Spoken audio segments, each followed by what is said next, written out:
Hey, brother teacher here. This subject is about reality. It's about the world in which we live as it relates to violence, specifically in the streets.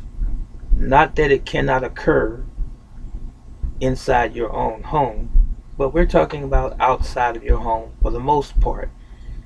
If someone were to accost you, your wife, your husband, your boyfriend, your girlfriend, your aunt, uncle, mother, father, your child, or even yourself, what would you do?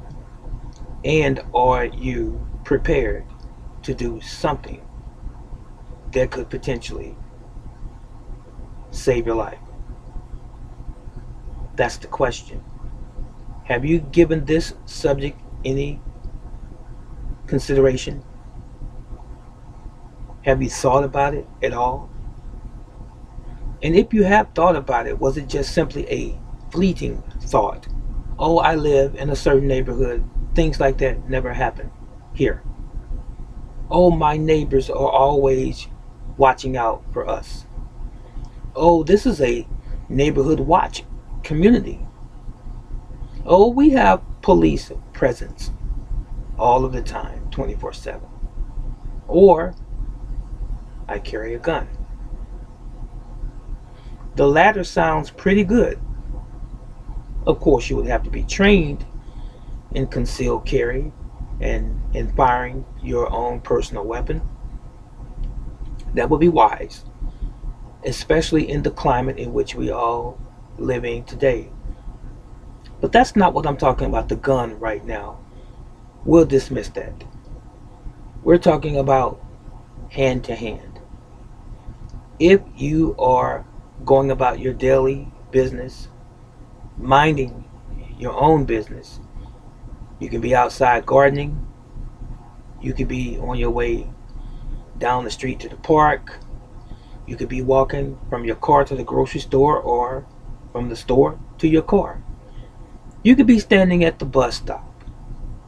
You can be standing in your neighborhood chatting with a friend. And some unsuspecting fellow or even girl, woman, comes up to you and begins to just start hammering on you, attacking you for no reason. It could have been something that maybe was misunderstood earlier in the day or a week before, a month before. It could be a case of mistaken identity. Whatever the case, what would you do?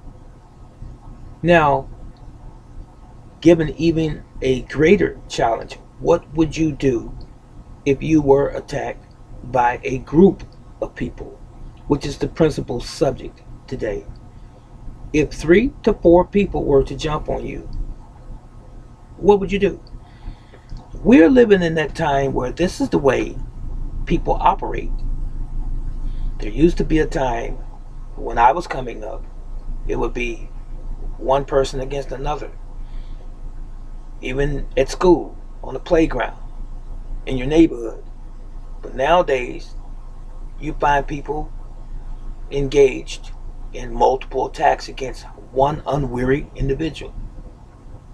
So, this is what I suggest to you in terms of how you would handle a potential attack. The thought starts here. The first thing is to make very certain that you don't assume that it can never happen to you.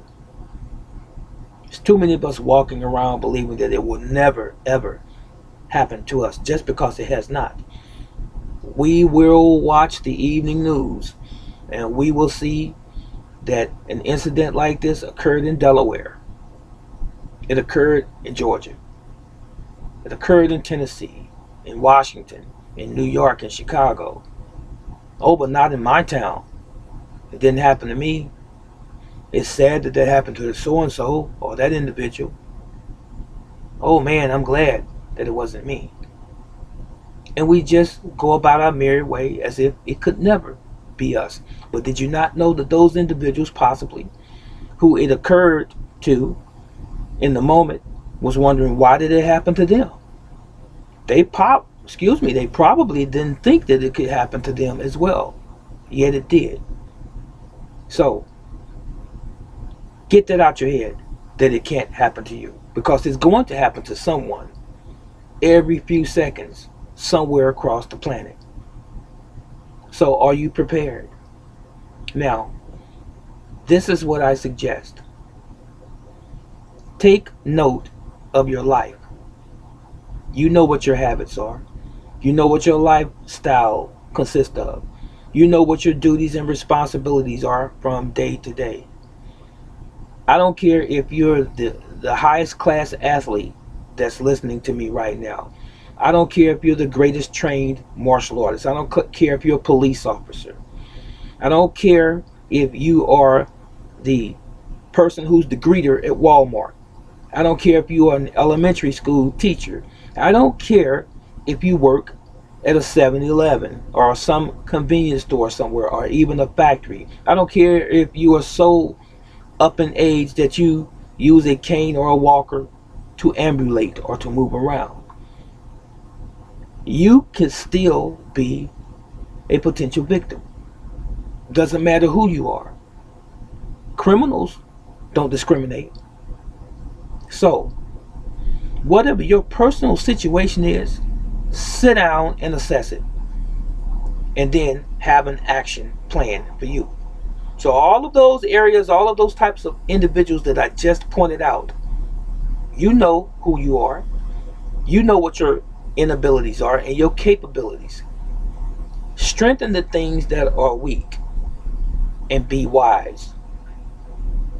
I would advise you, if you don't have any prior training, to seek out a local self-defense instructor and or class. Seriously, you must get in the mindset that it could happen to me, and I want to be prepared. I want to err on the side of safety instead of being oblivious to the world that you live in. So, if you are attacked, and let's say you have had some sort of training, at least keep it here. I've already told you that. Keep the idea that it could possibly happen. It doesn't mean be afraid and walk around paranoid. It means be aware, especially aware of your surroundings, and watch people and their body language and their habits. Stay in lighted areas during the night. Don't go outside and walk down the street unaccompanied. Make sure you try to go with at least 2 or 3 people when you're traveling on the streets, walking and not driving. Always be aware and look around your surroundings when you're getting in and out of your vehicle. When you go to the supermarket in the evening hours, don't be that individual that parks way out in the distance away from the supermarket. I know why people do that. But if it's dark outside, out of sight, out of mind, these criminals know this as well. They see you sitting way out in the parking lot where there's no other visible people, and you are leaving yourself a target or as a target. So stay close to where other people are as much as possible. Also, make sure that if you are attacked by more than one person, the closest one to you, you must make an example out of that individual. I'm sorry, there's no pleasant way to put this. We have to get out of that kumbaya mentality, thinking that God's got an angel sitting above your head or behind you that's walking with you. If that were the case, where's the angel for all of the people who have been attacked, molested, or killed? Where was the angel at? The scripture says, the Bible says, time and chance happen to all men, good and bad. It doesn't matter who you are. You could become a victim. So now, as I began to say, The eyes are vital targets. The nose and the throat, the ribs and the genitalia, especially on men. If they are the ones that's accosting you, you make very certain that you attack those vulnerable parts of that person's anatomy.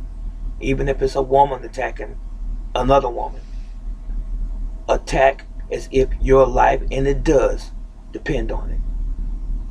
You want to go home safely. And if you have a family, you want to go home to your family as close to the way that you left as possible. Doesn't mean that you won't have any bruises, that you won't get any scrapes, but it does mean that you could potentially survive an attack by a single individual or by multiple individuals. Now, getting back to the multiple attack, I could show you in a subsequent video, and I will do that. Once I have the time, I will do that. But I'm telling you, this is teaching from my desk right now.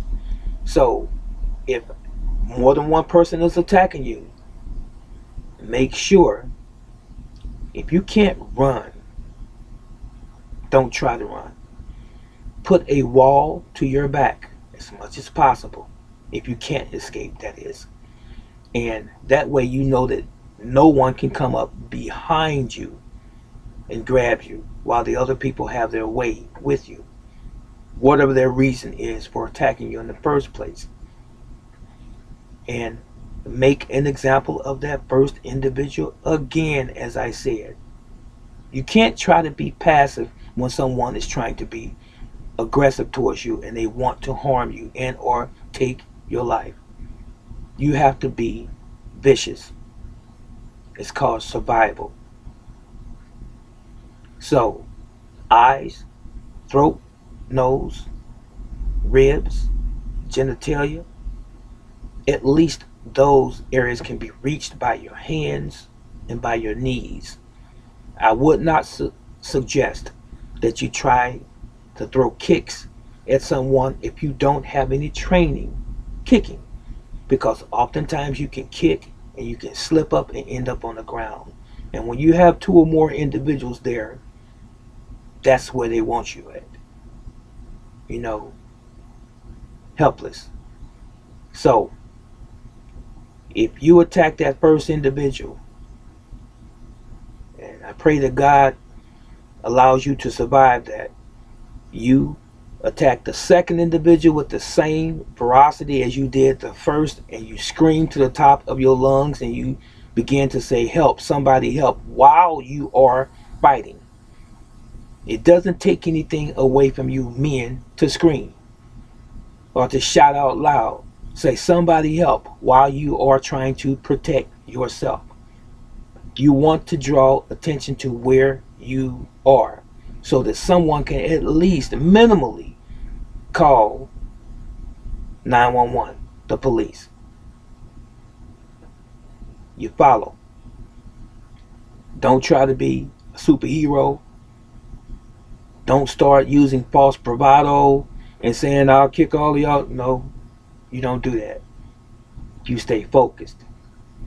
And as I said before, if you can put a wall or even a van or a SUV behind you and you back up against that, take a stand and fight for your life with everything that is within you. Now, while I'm saying this, I know a lot of gadgets and a lot of tools over the years have been created for self-defense. But oftentimes what happens when a person does not have the presence of mind, when an individual does not have a calm as possible mind during an altercation, they will panic and they will end up dropping or losing their weapon. And when I say weapon, I'm talking about a Kubotan. I'm talking about mace. Sometimes you can spray yourself with the mace while you are trying to spray the assailant. So you must have the proper presence of mind. When you get nervous, breathe diaphragmatically. That will help to calm your nerves down so that you can be more clear-headed and see your way better through this ordeal. Now, if you have training with a firearm, I mentioned that earlier. If you have training with a firearm, don't tell anyone that you have a firearm, because they will prepare themselves for that. If you know ahead of time that someone is going to attack you, those of you that have had firearm training, this is common knowledge to you.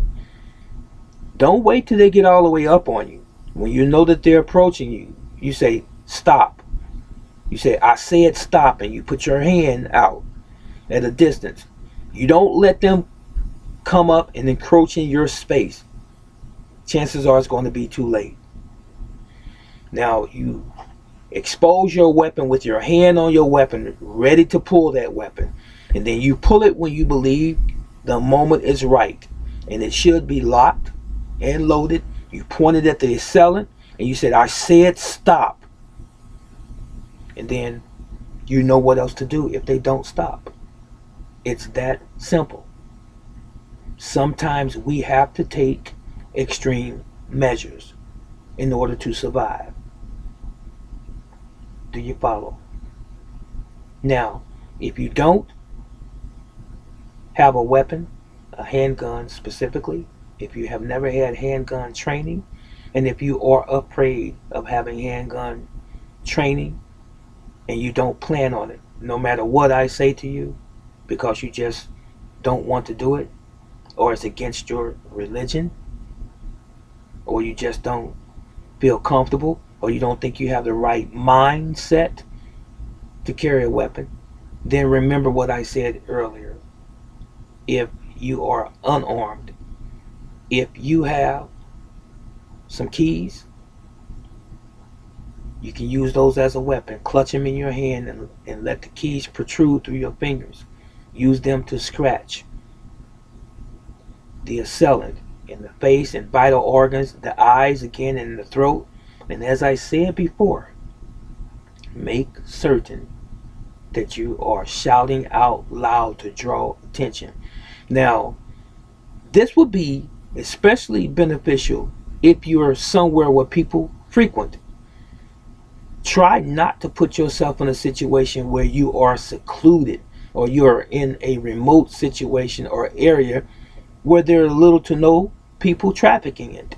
Why would you be there in the first place? And again, if you are in any place that can be compromised, make sure that there's someone with you, 2 or more people. There's strength in numbers.